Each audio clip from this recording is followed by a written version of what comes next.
네, 안녕하세요. 김연우 기사입니다. 우리 이번 시간에는 실무 이어서 진행해 보도록 하겠습니다. 페이지는 439페이지 18번입니다. 자, 우리가 이제 산출세액이 계산이 되고 나면 그 다음에 이제 세액 감면과 세액 공제를 적용을 해줘야 되는데요. 공제 감면 세액과 관련한 메뉴에 대해서 한번 알아보도록 하겠습니다. 우리가 공제 감면에는 조특법상의 공제 감면하고 그 다음에 법인세법상 공제 감면이 있다라고 말씀을 드렸는데요.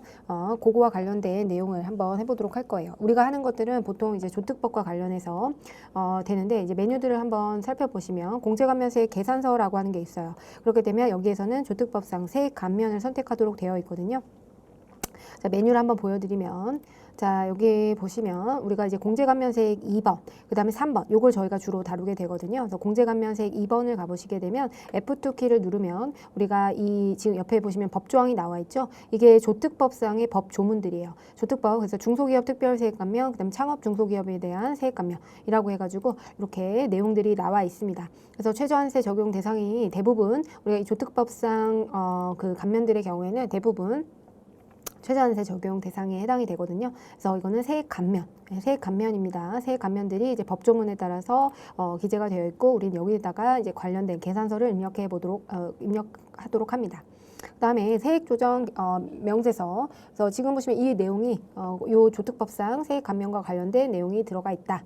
네, 그렇게 보시면 되겠고요. 세액공제 조정 명세서는 우리가 조특법상 우리가 세액공제에 해당되는 항목들, 그 항목들이 여기 나와 있습니다. 우리가 주로 보게 되는 거는 중소기업 등에 대한 투자세액 공제하고 연구인력 개발비 세액 공제 중에서 최저한세가 적용이 제외되는 대상들이 들어오게 됩니다. 그리고 그 외에 뭐 고용과 관련해서 이게 지금 고용을 증대시킨 기업에 대한 세액 공제라든지 이런 항목들이 주로 우리가 활용이 됩니다.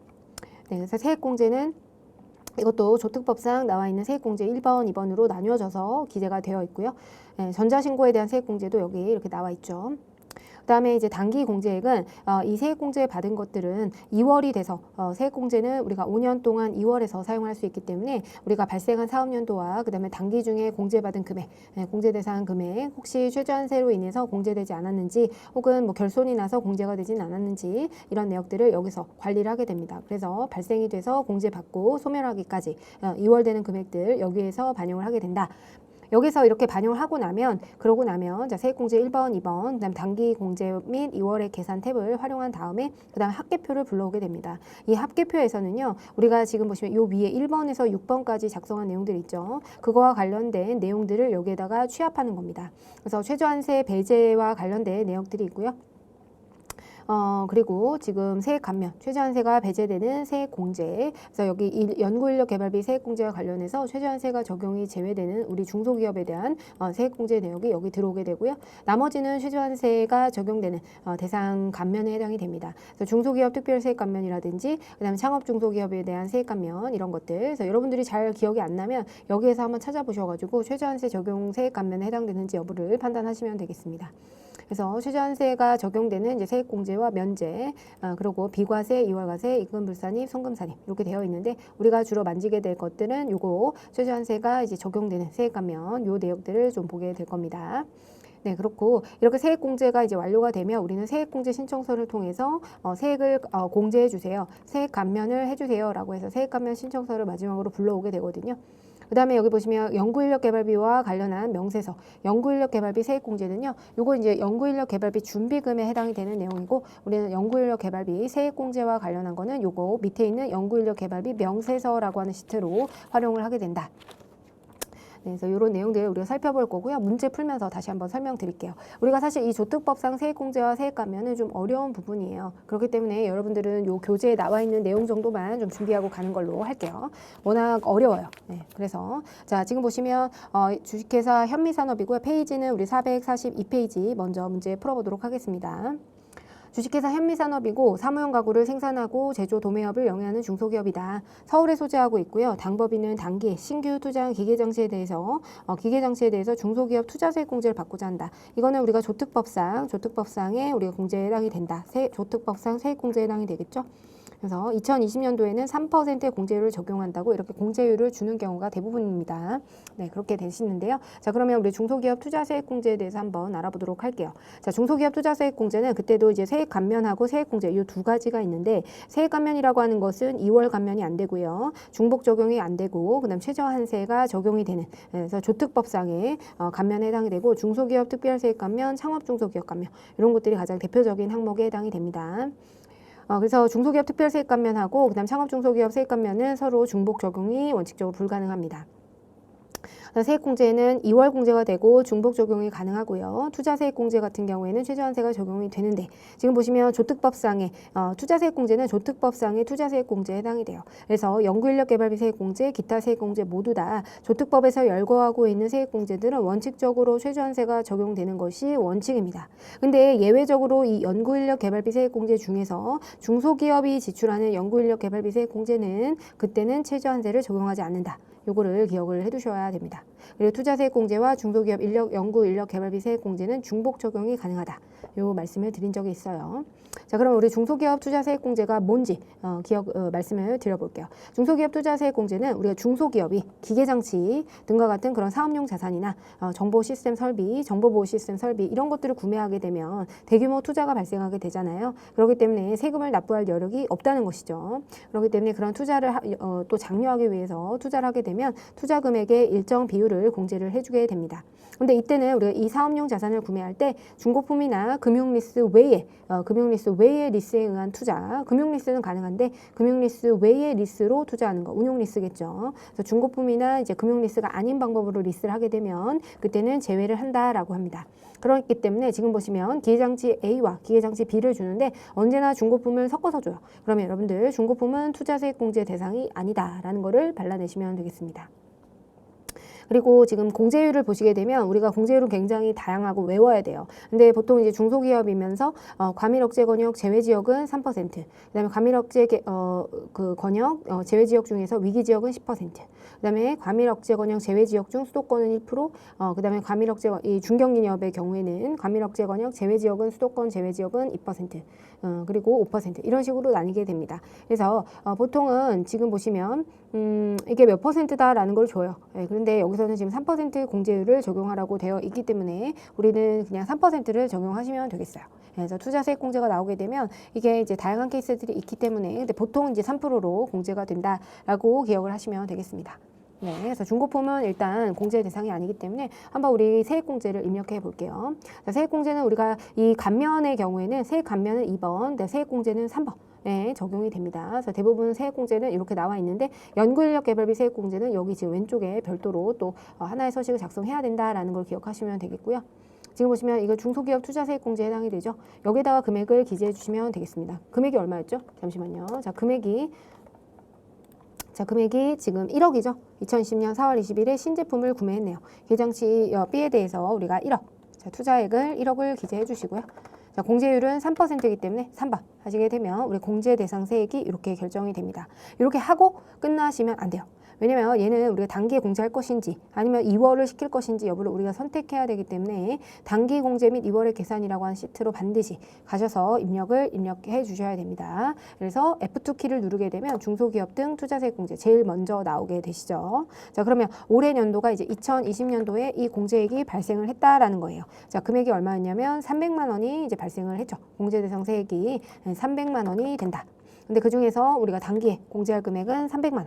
네, 단기에 공제를 하겠다는 거죠. 그래서 최저한세나 아니면 최저한세에 걸리거나 아니면 다른 사유로 인해서 결손이 난다든지 그런 거로 인해서 미공제가 된 것이 아니고 당해년도에 이제 공제를 하기 때문에 이렇게 단기 공제세액에 공제를 해주시면 됩니다. 그래서 요거는 이제 5년 동안 2월이 가능하기 때문에 2월이 되면 1차년도, 2차년도, 3차년도 이렇게 여기에 기재가 되시는 거죠. 여기에다가 이제 이 2월액들을 관리하게 되는 겁니다.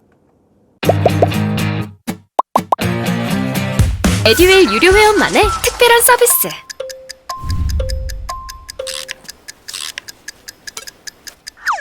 하치하차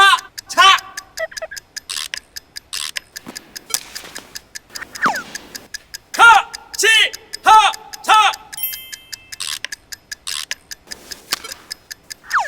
정답! 같이 하자 친구야! 에듀윌 유료 회원!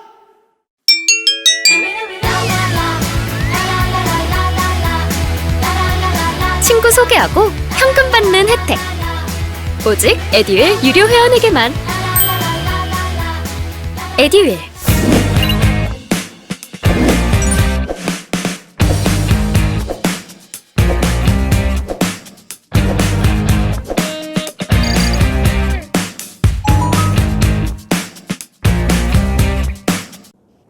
네, 그래서 이렇게 입력을 하시면 되고, 요거에 대한 이제 절차가 뒤에 보시면 페이지 444페이지, 페이지 444페이지에 보면은 우리가 이제 우리가 실무에서 이렇게 저장을 하고 나면요, 어떻게 이제 더 추가적인 절차를 여기 합계표에서 먼저 불러와야 돼요. 이렇게 작성하고 나면 이거는 지금 최저한세가 적용이 되는 최저한세가 적용 대상이 되는 세액공제에 해당이 되잖아요. 그렇기 때문에 불러오기를 눌러주시게 되면요, 이렇게 여기에 300만 원, 300만 원 이렇게 공제세액이 이렇게 저장이 되어 있습니다. 불러옵니다. 그래서 여기는 세액공제, 여기는 세액감면. 그래서 세액공제 보시면 이렇게 단기 발생액이 우리가 여기 공제감면세 계산서에다가 명세서에다가 작성을 하게 되면 합계표에 불러와지게 됩니다. 그러고 나서는 이제 세액공제 신청서로 가가지고 여기 교재에는 없는데 세액공제 신청서로 우리가 세액공제를 하겠다라고 이렇게 신청을 적어줘야 돼요. 아시겠죠? 그래서 하고 나서 그다음에 이제 이게 결국에는 최저한세 적용을 받잖아요. 최저한세에 적용을 받기 때문에 최저한세로 가게 되면 최저한세는 법인조정 2에 여기 나와 있습니다.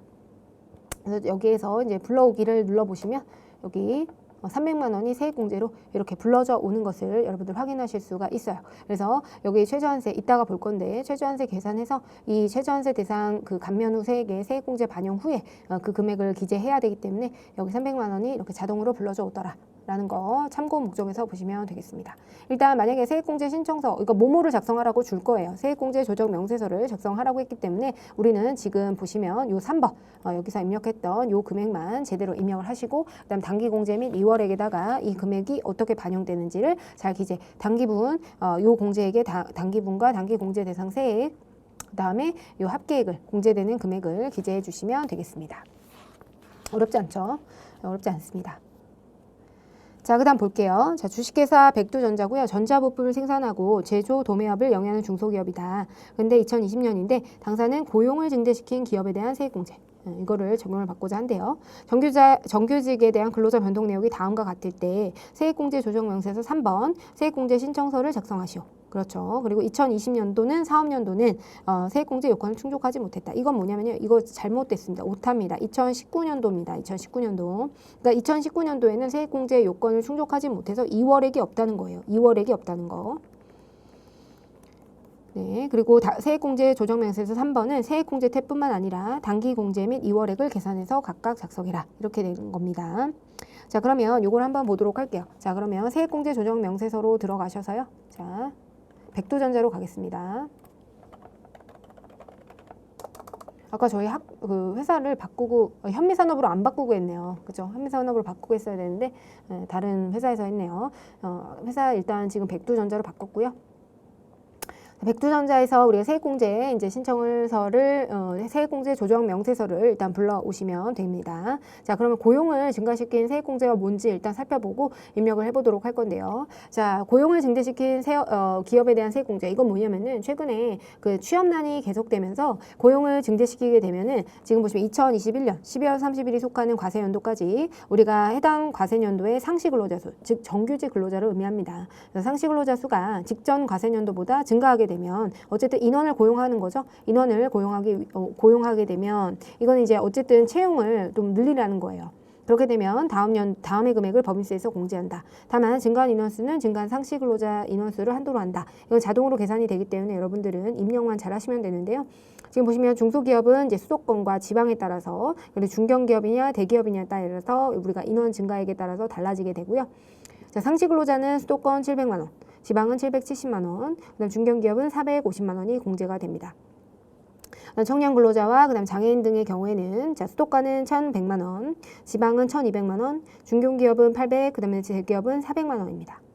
이때 청년 근로자라고 하는 거는 만 15세 이상, 29세 이하인 사람으로서 우리가 청년을 채용하게 되면 더 우대 혜택을 이렇게 금액을 높여서 우대 혜택을 준다.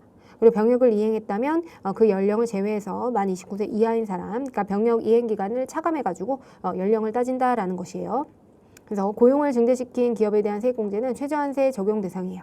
이거는 최저한세 적용 대상이고 5년간 2월에서 공제가 가능하다. 이 두 가지를 기억해 두셔야 됩니다. 그래서 고용을 증대시킨 기업은요, 호텔업이나 주점업 등과 같은 이런 소비성 서비스업. 그래서 우리가 전에 소비성 서비스업을 아마 답안지에서 보시는 경우가 있을 텐데, 이건 저특법과 관련해서 세액공제를 받는 그런 내용들에 주로 등장하는 용어에 해당이 됩니다.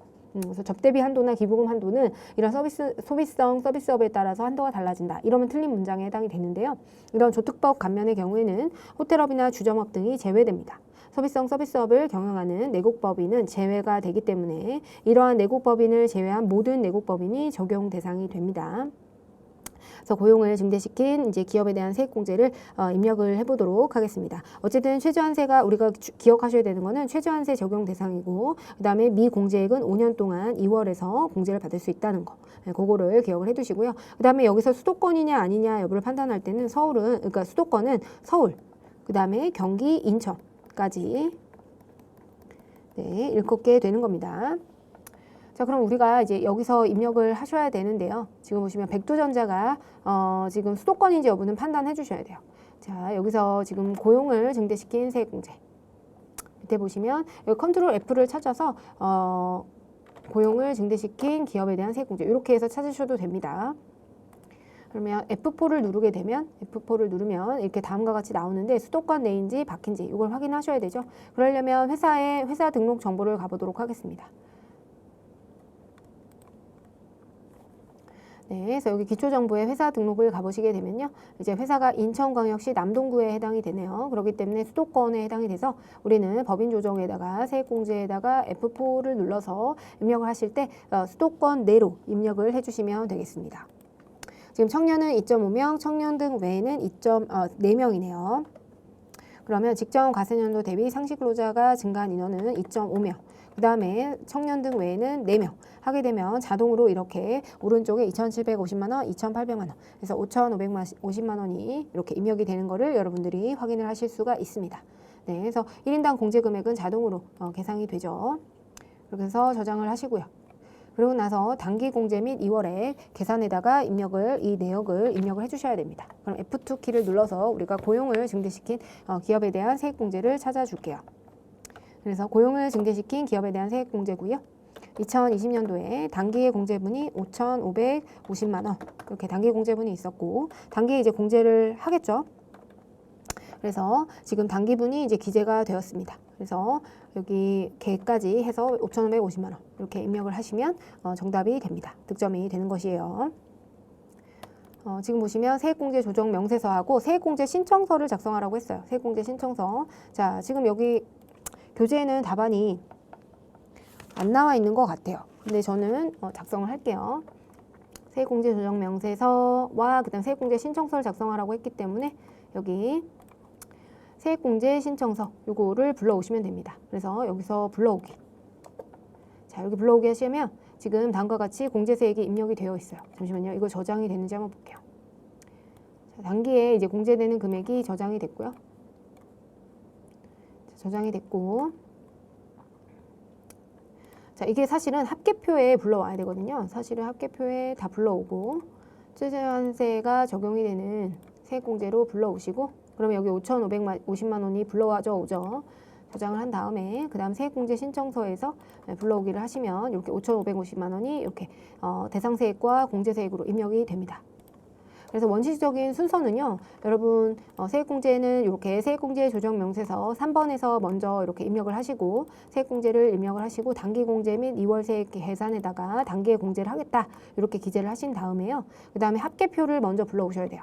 합계표를 불러와서 5,550만 원 불러오기 버튼을 눌러가지고 이렇게 해서 저장을 해주시고, 그리고 나서 이제 세액공제 신청서로 들어가서 우리가 불러오기를 다시 한번 하면 이렇게 관련된 대상 세액과 공제 세액이 해당 조문에 맞춰서 이렇게 불러져 오는 것을 확인하실 수가 있습니다. 아시겠죠? 순서는 그렇게 진행이 됩니다. 여기 이렇게 하시면 되겠고요. 자, 그 다음 볼게요. 일반 연구 및 인력개발비 명세서. 요거 19번 한번 풀어보도록 하겠습니다. 자, 이거는 이제 내국법인의 연구나 인력개발을 위해서 지출한 비용이 있다면 R&D 비용들이 있죠. R&D 비용. 자, R&D 비용을 우리는 이제 어쨌든 국가 경쟁력이 되잖아요. 연구인력 개발비를 통해서 이런 지출을 많이 지원을 해주다 보면 이런 개발을 통해서 우리가 또 국가 발전에 이바지하는 그런 여러 가지 사업들, 비즈니스들이 탄생할 수가 있기 때문에 R&D 비용에 대해서는 이렇게 연구인력 개발비 세액공제를 적용해주고 있습니다. 자, 이걸 적용할 때 어떤 내용들이 이제 연구인력 개발비 세액공제의 대상이 되냐면요. 회사가 지출하는 우리가 인력 개발비나 인건비, 재료비, 그다음 위탁 및 공동기술 개발비, 교육비용, 현장훈련 수당 이런 것들이 연구인력 개발비 세액공제 대상 금액에 해당이 됩니다. 이런 데다가 지출을 하면 세액공제를 진행해 주는 거예요. 지원해 주기 위해서. 근데 지금 보시면 다음에 임직원에게 지급하는 금액은 적용이 배제되는데요. 연구개발 과제를 직접 수행하거나 보조하지 않고 그냥 단순히 행정사무를 담당하는 자, 이분은 제외를 합니다. 또 당해법인의 주주인 임원으로서 총 발행 주식의 10%를 초과해서 보유하고 있는 이런 출자 임원의 경우에도 제외가 됩니다. 그래서 요거는 굉장히 지엽적인 내용인데 출제가 됐었습니다. 그래서 여러분들 한번 보시면 될 것 같아요. 그래서 어쨌든 우리가 대상이 되는 건 이제 인건비, 그다음 재료비, 그리고 위탁 및 공동연구개발비, 인력개발비, 교육비용, 현장훈련수당 이런 것들이 연구인력개발비 세액공제 대상이 된다. 네, 그렇게 보시면 되겠습니다. 자, 그럼 연구인력개발비는요 증가 발생액을 계산을 해야 되는데 이걸 왜 작성을 해야 되는지 한번 보도록 할게요. 자, 우리가 증가분 방식하고 단기분 방식 이 두 가지가 있다라고 하는데요. 연구인력개발비 세액공제는요 우리가 지금 두 가지 중에 큰 금액으로 공제가 됩니다. 세액공제. 그래서 단기분 방식과 증가분 방식 이 두 가지가 있고 증가분 방식은 직전기 대비 단기 발생액 요 차액분. 그러니까 전기보다 더 많은 지출을 한 거죠. 그래서 무조건 이 지출을 만약에 더 늘리게 되면 전기보다 더 늘리게 되면 그거에 대해서는 50%의 공제를 해주게 되겠다. 왜냐하면 전기보다 더 많은 지출한 것이기 때문에 더 혜택을 줘야 된다는 것이죠. 그래서 중소기업은 50%고 중견기업, 대기업에 따라서 이 비율이 달라지게 돼요. 여러분들은 50%만 기억하시면 되고요. 근데 이제 우리가 입력만 잘하면 알아서 계산이 됩니다. 그리고 단기 발생액에 대해서는 25%, 중소기업은 25%, 그래서 단기분에는 25%, 증가분 방식은 50%를 곱해서 계산을 하게 됩니다.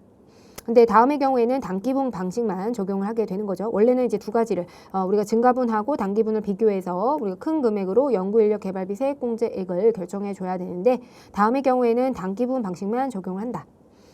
우리가 지금 보시면 연구인력 개발비 4년간 발생액이 발생하지 않은 경우에 그 다음에 직전기 발생액이 4년간 연평균 발생액보다 더 적은 경우 그 경우에는 우리가 단기분 방식만 이용을 하더라라는 거죠.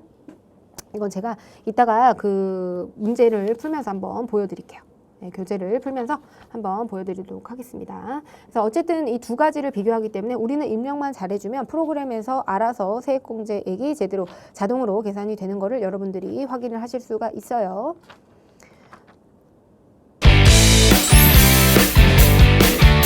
세개요? 완전 초보였죠. 그것도 생초보. 퇴근하고 에듀윌 강의 들으면서 한 2달 정도 공부했던 것 같아요.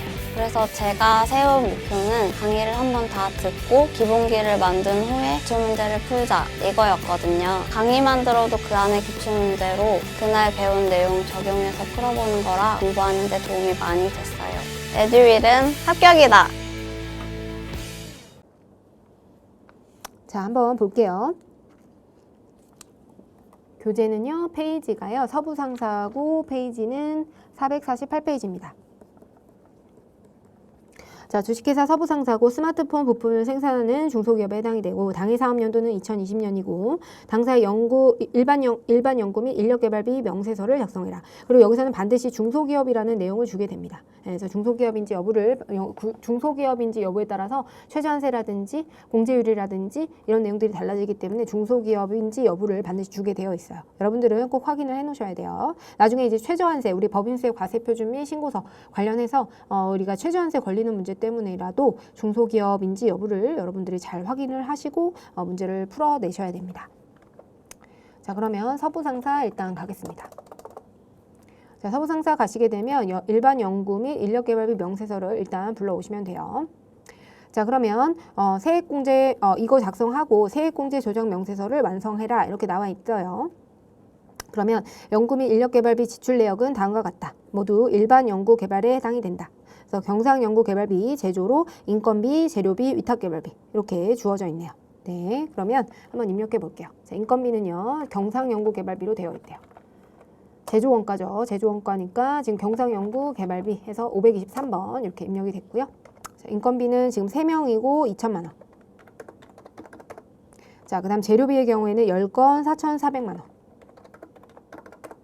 그 다음에 위탁개발비가 5건 3천만 원이네요. 자, 위탁개발비는 여기에다가 입력을 하는 겁니다. 네, 5건이고 3천만 원. 네, 이렇게 입력이 돼서 우리가 이번 연도에 총 지출한 금액은 9,400만 원. 그럼 해당 과세년도에 우리 발생한 금액 총액은 얼마예요? 네, 9,400만 원이 되겠네요. 자, 그렇게 되면 우리가 직전 4개년도의 그 연평균 발생액을 구해줘야 되는데요. 직전 4개년도 지금 보시면 이제 9기, 8기, 7기, 6기 각각 연도별로 지출 내역을 줬죠. 그럼 우리는 이거를 잘 입력만 해주시면 돼요. 자, 3천만 원. 그 다음에 8기는 2천만 원. 그 다음에 우리가 7기는 3,500만 원. 그 다음 마지막은 이제 4천만 원. 이렇게 입력을 하시면 우리 직전 4개년도의 연평균 발생액이 이렇게 지출이 확인이 됐네요. 그리고 직전 연도 발생액은 3천만 원. 이렇게 해서 증가 발생액이 지금 0원으로 기재가 되었죠. 자, 지금 보시면 아까 전에 우리 사례를 보시면요.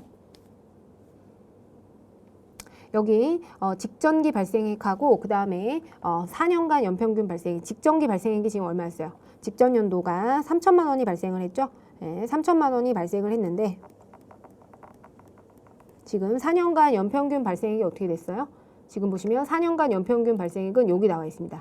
31250,000. 이거보다 적죠? 자, 그럼 이런 경우에는 이때는 단기분 방식으로 간다. 네, 그래서 여기 지금 보시면 증가 발생액을 여기 기재가 안 되는 거예요. 증가분인 경우에는 이 증가분이 여기 기재가 되거든요. 그래서 증가분 방식이 여기에 기재가 되지 않았습니다. 그래서 지금 공제세액을 보시게 되면 결국에는 단기분 방식만, 증가분 방식은 여기 밑에 여기 50% 공제율 있죠. 중소기업이냐 중견기업이냐 대기업이냐에 따라서 공제율은 달라지게 되고, 우리가 중가분 방식은 요 밑에 50% 공제율이 적용되고, 여기는 단기분 방식이죠. 그래서 단기 발생액에 대해서 25%에 해당되는 2,350만 원이 공제액으로 결정이 되었구나 라는 거를 확인을 하실 수가 있습니다.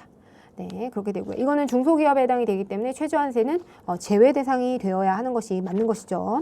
네, 그리고 여기서는 어쨌든 단기분 방식으로 이제 증가분 방식은 적용이 안 되고, 왜냐하면 이게 지금 직전기 발생액보다 4년간 연평균 발생액이 더 컸기 때문에 어쨌든 지금 금액이 좀 줄어들었다는 거죠. 연평균 발생액보다 직전기 발생액이 더 줄어들어서 그렇게 이제 공제세액이 일단 단기분 방식만 적용이 됐습니다. 25%로. 그래서 2,350만 원으로 세액 공제액이 연구인력 개발비 세액 공제와 관련한 세액 공제액이 결정이 됐고요. 자, 이거를 우리가 세액 공제 조정 명세서에서 세액 공제 조정 명세서를 완성하라고 했기 때문에 자, 이렇게 해서 저장을 하시고요.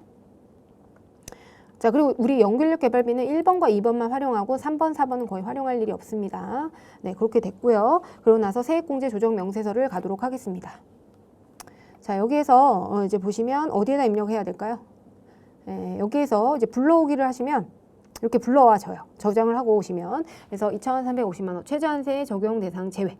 자, 최저한세 적용 대상 대부분은 중소기업이 아니면 최저한세가 적용이 되거든요. 그래서 그 경우에는 밑에 놓이겠지만 지금 얘는 최저한세 적용이 제외되기 때문에 여기에 금액이 놓여졌습니다. 그래서 우리 교재 페이지 450페이지에는 여기에 기재가 되어 있는데 이걸로 수정해 주시면 좋을 것 같아요.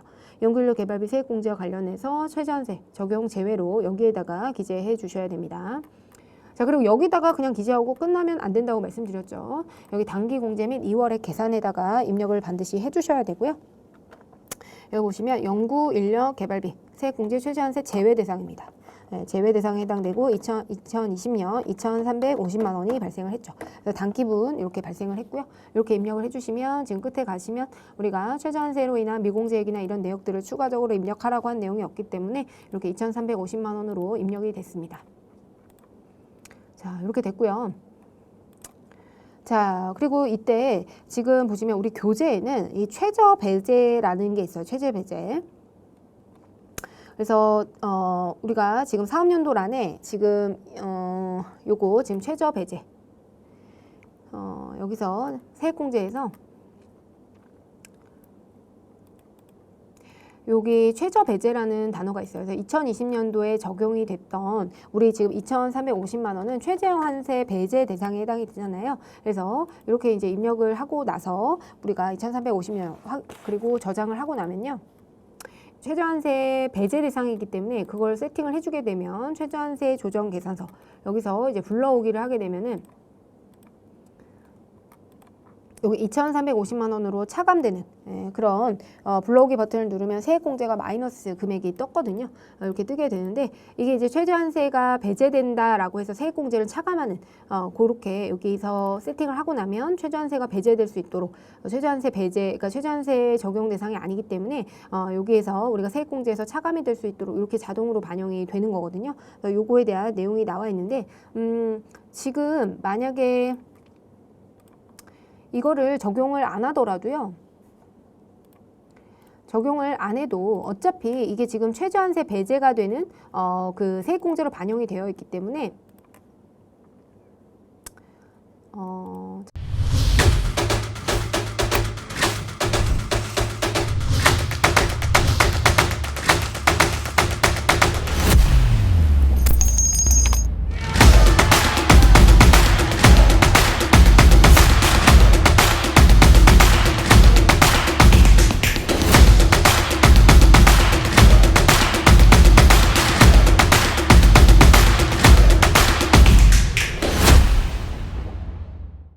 잠시만요. 여기서 이제 불러오기를 하시면 네. 최저환세가 어차피 이제 배제가 되거든요. 그래서 최저환세가 여기다가 이제 삭제를 해볼게요. 삭제를 하고 하는 거는 과거에 시스템상에 이 세액공제가 반영이 됐었거든요. 그 위에 세액공제에다가 이 최저환세 대상으로 포함이 됐었는데 지금 잠시만요. 이거를 삭제해도 저장이 안 되네요. 이렇게 하고 나가 볼게요. 자, 이렇게 한 상태에서 이제 불러오기를 하게 되면 이게 자동으로 최근에는 최저환세 배제 대상이 이게 자동으로 반영이 되거든요. 그렇기 때문에 지금처럼 삭제를 하더라도 자동으로 반영이 되기 때문에 뭐 최근에는 시스템 개정돼서 이게 이 절차가 필요 없습니다. 따로 필요 없는데 일단 이건 과거의 그 시스템 개정 전에 요 내용이기 때문에 여러분들은 뭐 크게 염두에 두지 않으셔도 돼요. 지금 방금 전에 제가 보여드렸던 이 지금 세액공제 조정 명세서에서 이 단기 2월액에서 최저 배제 있잖아요. 이거 자동으로 입력이 되거든요. 시스템에서 자동으로 반영이 되기 때문에 굳이 입력 안 하셔도 된다. 그거 기억해 두시면 될 것 같습니다. 네, 이렇게 해서 입력을 하시면 되고요. 다음 문제 한번 풀어보도록 할게요. 자, 주식회사 남해안 상사는 유무선 통신 장비를 생산하고 있고 제조업을 영위하는 중소기업이다. 네, 중소기업이고 연구인력개발비 세액공제 그 명세서를 작성해라. 자, 중소기업이고요. 명세서 작성 시에는 발생 명세 및 증가 발생을 계산하고 공제세액만 명세만 반영을 하기로 한다. 그래서 연구인력개발비 명세서만 작성을 해라. 뭐 이런 내용입니다. 자, 그럼 직전 연도 개발비, 연구인력 개발비 내역을 줬고요. 지금 보시면 당해 사업연도 연구 및 인력 개발비 발생 내역을 줬어요. 그래서 이거를 우리가 입력을 해줘야 되는데, 자, 우리 1번 한번 볼게요. 자, 당사는 연구전담 부서 연구요원의 인건비를 얘기하게 된다. 여기 인건비는. 근데 경상연구 개발비 제조업 중에서 주주인 임원이 10%를 초과하네요. 주주인 임원의 인건비 400만 원이 포함되어 있다. 이 외에는 주주인 임원은 없다. 자, 그렇게 되면 이거는 우리가 연구인력 개발비 세액공제 대상에서 제외가 되는 인건비에 해당이 되겠죠. 그래서 2,500을 그대로 넣으시면 안 되고요. 이 400만 원에 해당되는 금액을 차감한 뒤에 2,100만 원으로 경상연구개발비를 반영해 주는 것이 바로 이 문제 포인트였습니다. 굉장히 어렵죠. 어려운 내용이 이제 출제가 되었더라고요. 이 외에는 주주인 임원이 없기 때문에 만약에 이렇게 또 등장을 하게 되면 여러분들은 주주 지금 지분을 따져가지고 이 앞에 내용 자, 그래서 해당 법인의 주주인 임원으로서 총 발행 주식 10% 초과해서 보유하는 자의 경우에는 우리가 해당 인건비를 우리가 연구인력 개발비 세액공제 대상에서 제외한다. 그래서 이렇게 2,100만 원으로 인건비를 입력해 줘야 된다라는 사실을 좀 기억해 두셔야 됩니다. 그 다음에 우리가 재료비의 경우에는 연구전담부서에서 연구용으로 사용하는 재료비 등에 해당이 되기 때문에 우리가 해당 내역은 그대로 반영을 해주시면 되겠습니다. 자, 그러면 우리가 연구인력 개발비 남해안 상사에서 남해안 상사로 가서 남해안 상사로 가셔서 연구인력개발비 세액공제 요 명세서 준비금 아닙니다. 요 개발비 명세서로 가셔야 되고요. 우리 관련한 인건비를 입력해 볼 건데 자, 경상연구개발비는 제조죠. 그 다음에 경상연구개발비는 지금 인건비가 2,100만 원. 인원은 주어지지 않았으니까 금액만 적어줄게요. 그럼 재료비는 500만 원입니다. 그 다음에 이제 무형자산 개발비가 있네요. 개발비. 자, 개발비로 제출한 금액이 지금 무형자산이고요. 인건비는 3천만 원, 재료비는 1,000만 원이네요. 재료비는요 1,000만 원. 네, 이렇게 해서 이제 하게 되면 우리가 5,100만 원, 1,500만 원. 이렇게 이제 금액이 결정이 됐습니다. 우리가 지출한 총 금액은 연구인력 개발비와 관련해서는 6,600만 원이다. 여기다가 이제 13번에 요 6,600만 원을 기재를 해주겠습니다. 자, 입력을 해주시고요. 그 다음에 직전 연도에 지금 1년이 X 4,200만 원. 그 다음에 3,500만 원. 그 다음에 2,400만 원.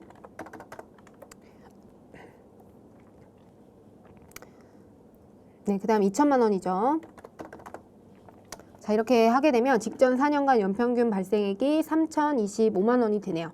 그러면 직전 1년간의 그 4,200만 원에 비해서 지금 3,025만 원이 더 크게 되겠죠. 네, 그렇기 때문에 우리가 이거는 이렇게 증가액 방식, 직전기 발생액보다 4년간 연평균 발생액이 더 적기 때문에 4,200보다 더 적기 때문에 3,025만 원이 더 적어서 증가분이 이제 적용이 되는 겁니다. 그래서 뒤에 가보시면 6,600만 원.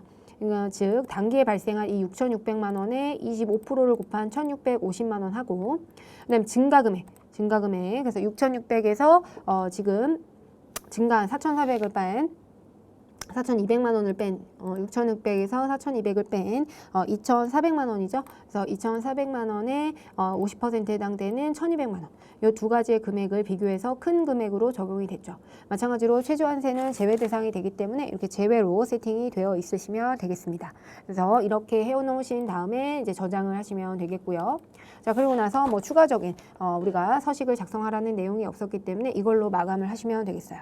그래서 연구인력 개발비는 여러분들이 이렇게 세팅만 잘 해놓으시게 되면 입력만 잘 하시게 되면 자동으로 계산이 되기 때문에 여기에 들어갈지 말지 여부만 판단하시면 되겠고 여기에 내역을 제대로 잘 적으시면 해당 연도 과세년도 발생액하고 직전 1년, 2년, 3년, 4년 이렇게 되면 연평균 발생액과 이런 것들을 잘 자동으로 비교해서 우리가 증가 발생액이 이렇게 산출이 되기 때문에 여기 두 번째 공제세액 보시면 6,600에 25%, 2,400에 12%.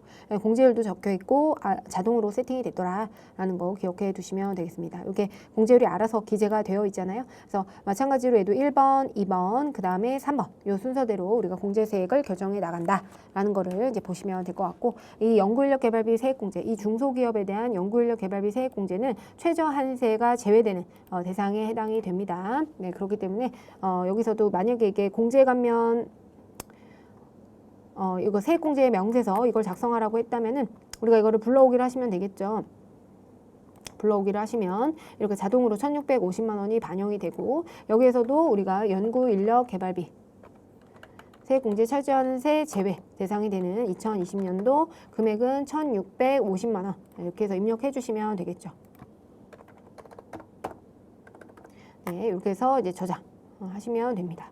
이렇게 하고 원래는 이제 여기에서 하는 것이 아니고 여기서 하고 합계표에서 이제 불러오고 합계표에서도 최저한세가 이제 배제되는 세액공제에 해당이 되겠죠. 여기에서 이제 불러오기를 하시면 여기에 이제 입력이 될 거예요. 그래서 이렇게 입력을 하시고 세액공제 신청서까지 작성을 해내는 요 과정까지 하시면 우리가 세액공제가 완료가 됩니다. 그래서 우리가 실무에서는 요렇게까지 해서 우리가 저장을 하고 그리고 나중에 이제 최저한세 이건 제외되는 거니까 그렇게 우리가 세액공제 신청서까지 작성하시면 비로소 이제 공제가 완료가 된다. 그렇게 보시면 되겠습니다. 그래서 일단 우리 다음 시간부터는 최저한세 본격적으로 공부해 보도록 하겠습니다. 이번 시간은 여기서 마치도록 할게요. 감사합니다.